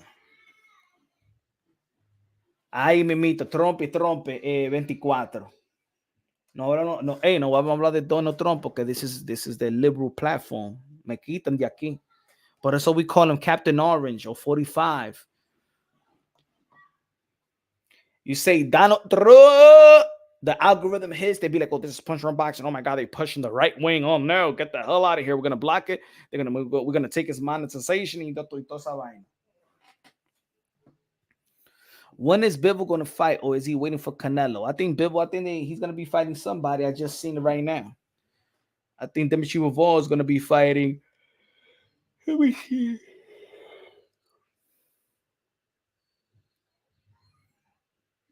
Let me see. Dimitri Bivol better. I think they said about.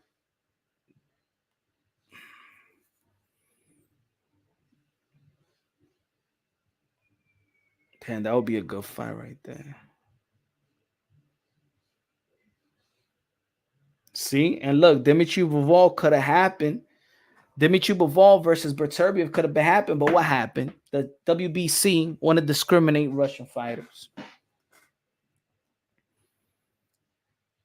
Ahí mismito lo dijo el queso. Ahí mismito, right there, my friend. 45-47, like that, my friend. Ahí mismito. Donald Trump is going to be back. Todo el jato de esta gente trying to put him in jail. Trying to put him in jail. Me lo sacan de ahí. No. If they really put Donald Trump in jail, we're going to do like a little marathon and bail him out. I'll push my bike. We're going to do a little marathon to bail him out. Raise money to bail him out. Hasta yo quiero R. Kelly to get out of jail. También. A mí me gusta la música de R. Kelly. ¿Qué me importa a mí? All right? Man, back in the days, you could be, I believe I Can Fly. That said, they used to be the best graduation song. Yeah, they don't play it nowhere.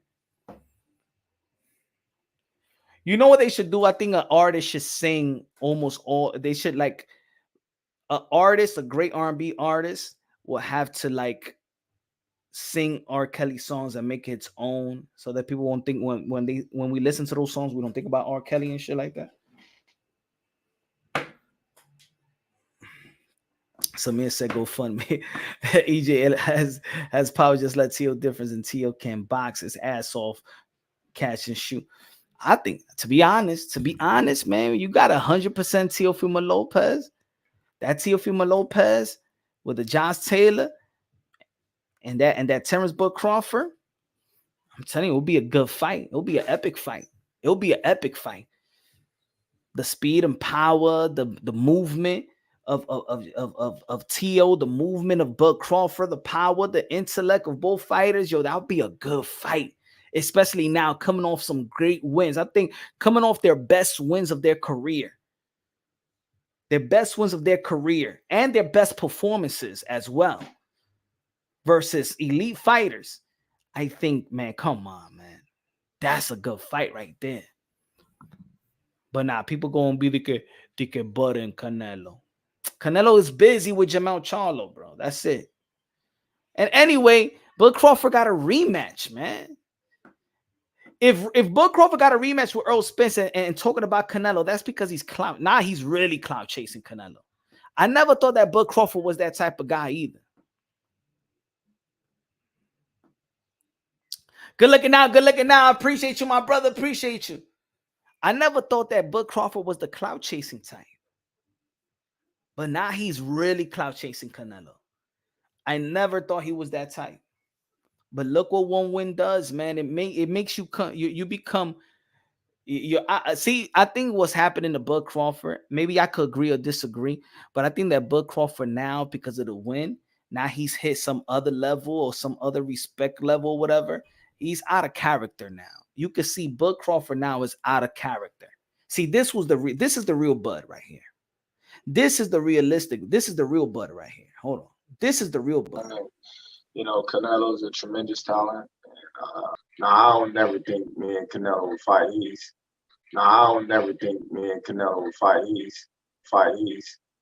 what, 168, 175. You know, I'm just 147. So I'll never see that fight ever really happen.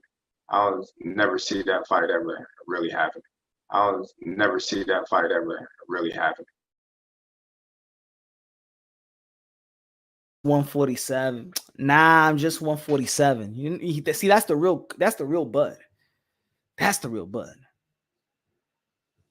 I know that Bud Crawford skills is good, but we acting like we're not talking about Canelo, bro. We're talking about Canelo. We're not talking about a top just a 15 rank 168. We're not talking about Lemieux. We're not talking about Gabe Rosado. We're not talking about that. We're not talking about Edgar Berlanga. Huh? We're talking about Canelo.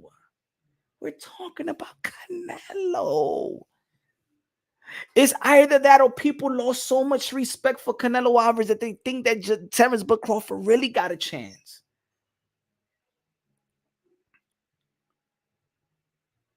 It's either that, if people believe this is a good fight, it's either that or people really lost respect for Canelo Alvarez and where he's at in his career. Or maybe they don't look at Canelo Alvarez. Let me ask you a question. Is Canelo Alvarez still an elite fighter?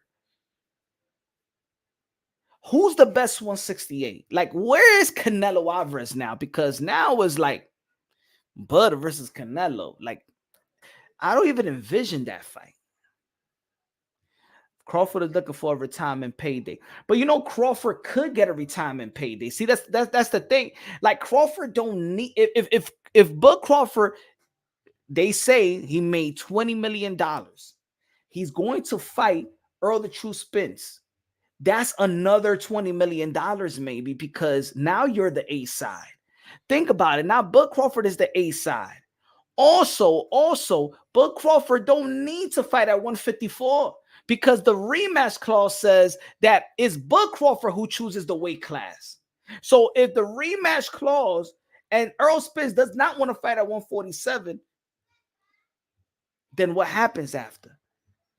Because I know my source told me that if Bud Crawford does not fight Earl Spence, if it was the rematch clause, let's say Bud Crawford didn't want to fight Earl Spence, that Bud Crawford will have to give a large percentage of what the money that he made in their first fight to Terrence Bud Crawford. So is it like that vice versa? See, the rematch clause, Bud don't have to say, okay, we're fighting at 154. No, because Bud Crawford is the one that says the weight we're gonna fight. Bud Crawford could easily be like, nah, I'm fighting at 147. Or anyway, you could capitalize off that, get more money in the rematch. You could also, after that, get money fighting Keith Thurman. Bud Crawford could get money fighting Keith Thurman just as much because he'll be the A side. And he knows that Keith Thurman will sell the fight. It won't be like a little friendly, like Spence and Bud. No. Thurman will sell the fight.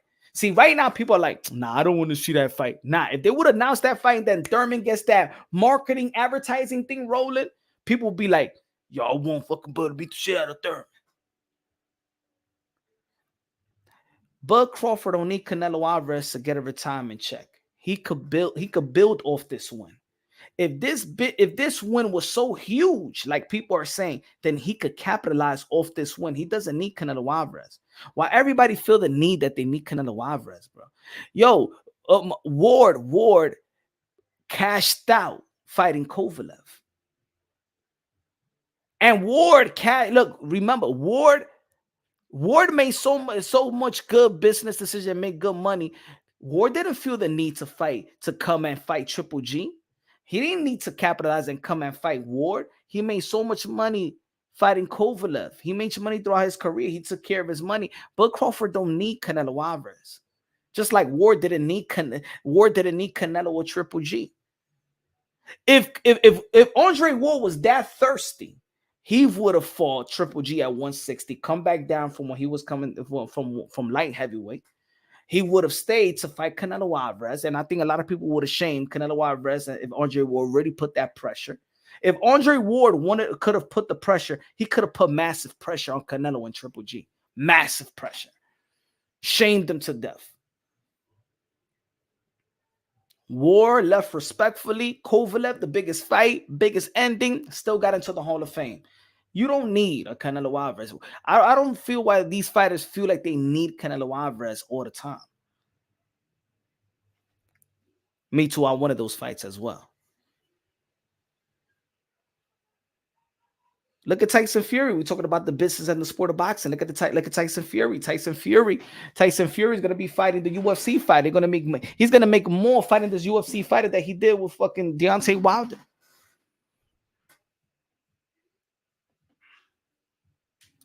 I always wanted those fights, but I blame Triple G because he didn't want to move up. Me too. But you know what? Everybody gave Triple G a pass, even with Ward. Everybody gave Triple G a pass. Triple G, after he got the first Canelo fight, that's all he wanted was just Canelo. Triple G made a living. He became generational wealth just based off Canelo. Losing to Canelo. Triple G ain't doing no different. Well, yeah, he did unify versus Murata, but Murata was an email champion because Murata only got the belt because Canelo Alvarez vacated his belt.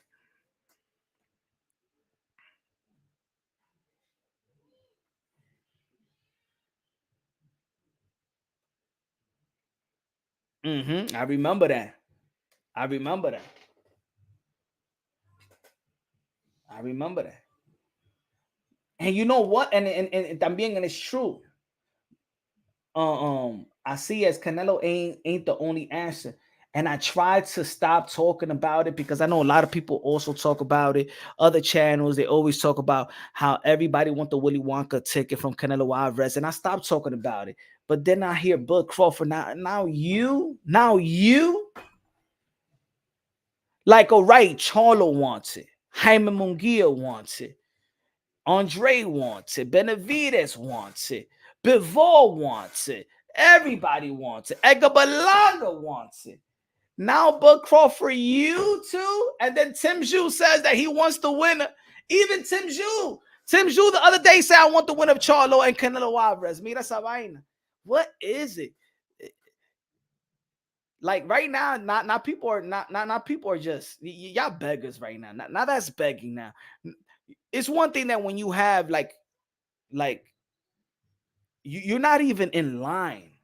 I understand the guys that's in line to fight Canelo Alvarez. It's like a fight away to fight Canelo Alvarez. You in the same weight classes. You got guys calling him.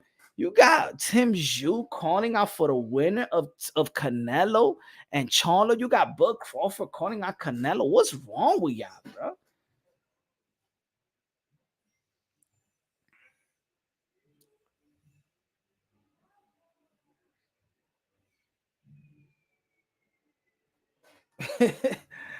Like, damn, yo, can you imagine? Yo, the Canelo Alvarez line is like the family court line on a Monday on a Thursday, bro. A bunch of fathers like that waiting on shit like that, man. Fuck, I don't want to be here, but fuck me. Shit, man. Y'all remember the line back in the days in New York City, man? We live in the 4th floor, and the lab, the crack lab, was in the 6th floor. There used to be a line from the 6th floor all the way down from around the corner, waiting on crack. When I was coming up, most of the adults I knew was crackheads and shit. That's the Canelo Alvarez line. They reminded me of back in the days when I was growing up. I used to see, Mommy, what's wrong with these people making a line? Where they going now? Back in the day, we live in the 4th floor. The lab was in the 6th floor. There used to be a line from the 6th floor to downstairs to around the corner of the building.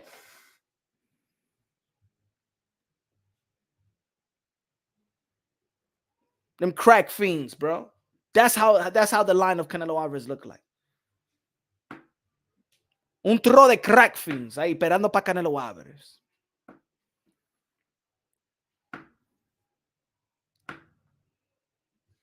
War with a school Triple G and outboxed them. I believe that too.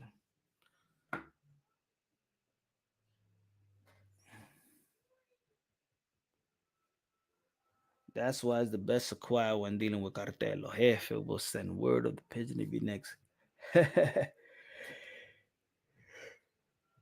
For real, bro.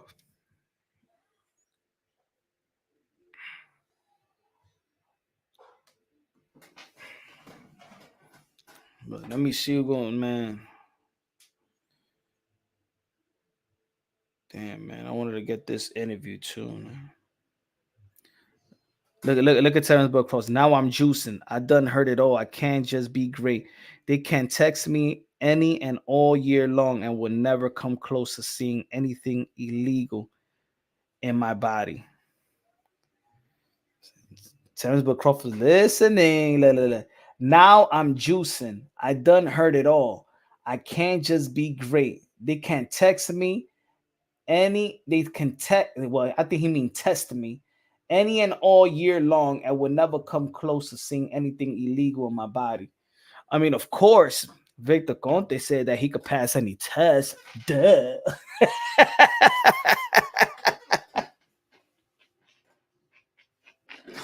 Victor Conte said that he could pass any test. Duh. You would never get tested. No.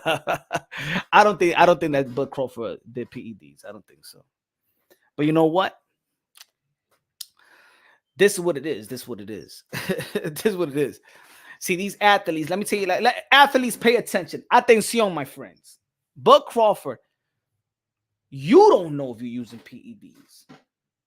See, the thing is that fighters and athletes, They don't know what they're doing. If you got your strength and conditioning and you got your nutritionist y toda esa vaina, and you got guys like, yo, Victor Conte could tell you, you clean and you're not clean. You don't know what you're putting inside your body. You think that you're a scientist, like you really know what's going inside your body? But Crawford, you don't know. You probably dirty and you don't know. And Victor Conte is like this. Keep on using them supplements. Don't worry, you're going to pass the test. I'm going to make sure of that. Athletes don't know that they're dirty.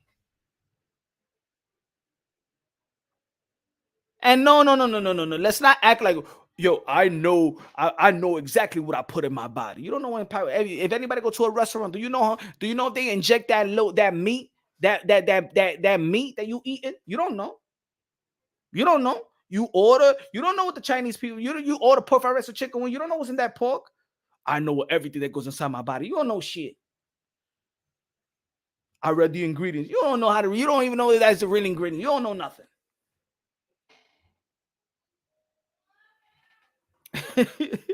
Ain't nobody going to a restaurant and stuff like that. Hey, yo, let me get a fillet with a mashed potatoes and stuff like that. And I got a scientist right here with me. We're going to examine the meat, make sure that this is clean and stuff like that. So before I eat, so bring the meat, cook it, bring it. I'm going to have my scientist. We're going to take it to the lab. We're going to take some tests, take it to the lab. And then I'm going to stay right here, then eat it and stuff.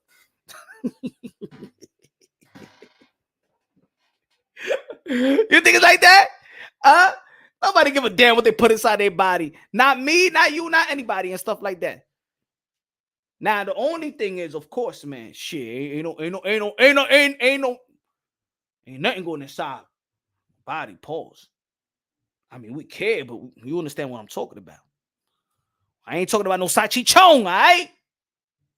I care.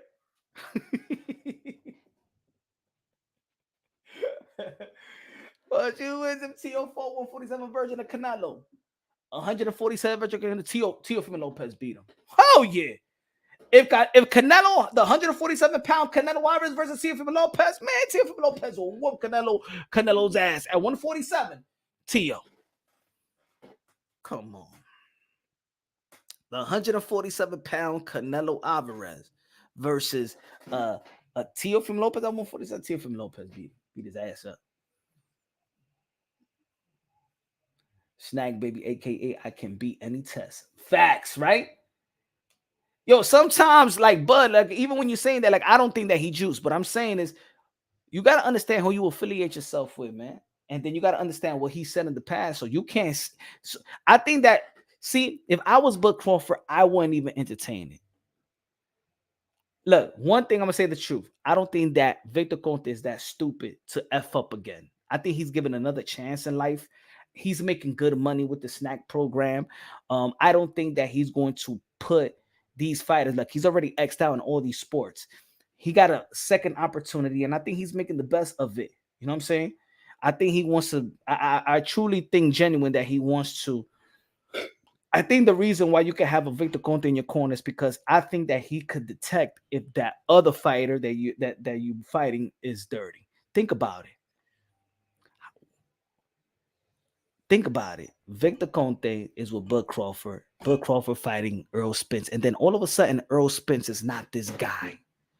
He's not this guy that we did the analysis. He's not the guy that throws a lot of punches. He's not durable. He's not strong. He was weak. He was everything. He was the opposite of what we thought Earl Spence was. Is it because you got a Victor Conte in your corner, making sure that the Earl Spence get tested? Let me see. Let me see the results of those tests, and he knows the truth. Maybe you need a guy like that. See, Victor Conte, he's making like you see, Victor Conte was the mise Andre. He's making sure that David Benavidez, who's working with, let's be real, David Benavidez is working with one of them guys that used to give steroids and shit and PEDs. He's not working with one of those guys that work with Marquez or something like that. So Victor Conte is like, okay, all right, go test David Benavidez. We're gonna see, and I'm gonna see the test results. I know what's in his body. I could do the numbers. Maybe it's that.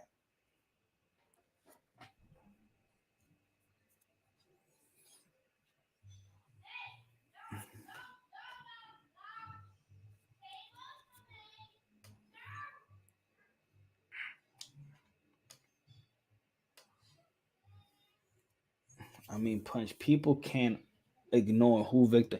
And it's true. That's like me. That's like me. I'm chilling. That's like me. I'm chilling, right? And I'm chilling with Pablo Escobar. And I'm good, right? I'm making money. But then the next day you see me coming out with a Lambo.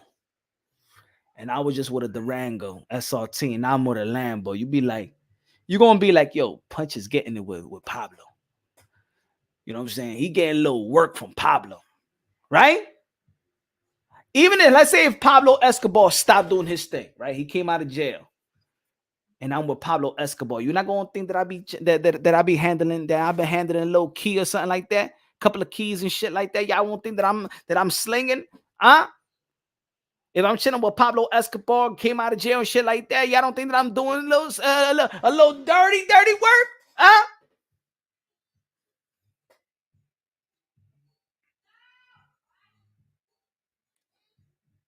Baturbiev. I don't know, because sometimes Baturbiev, he looks simple, but shit changes when he connects.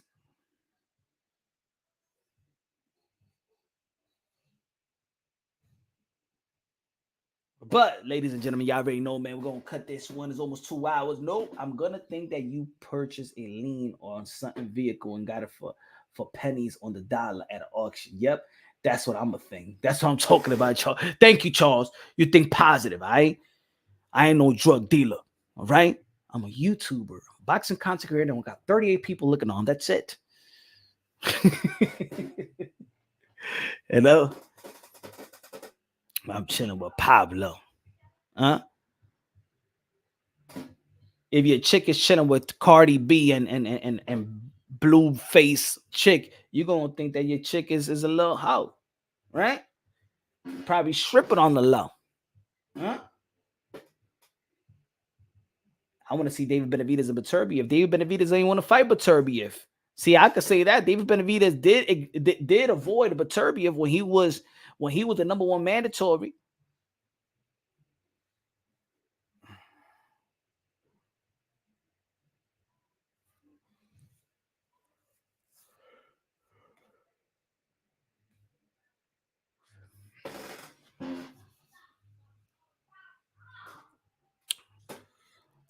Anyway, man, tomorrow we back at it. I got to drop a couple of videos and stuff like that. I still got to drop a couple of videos for the night, but we at it with the live for the day. Tomorrow we back at it again.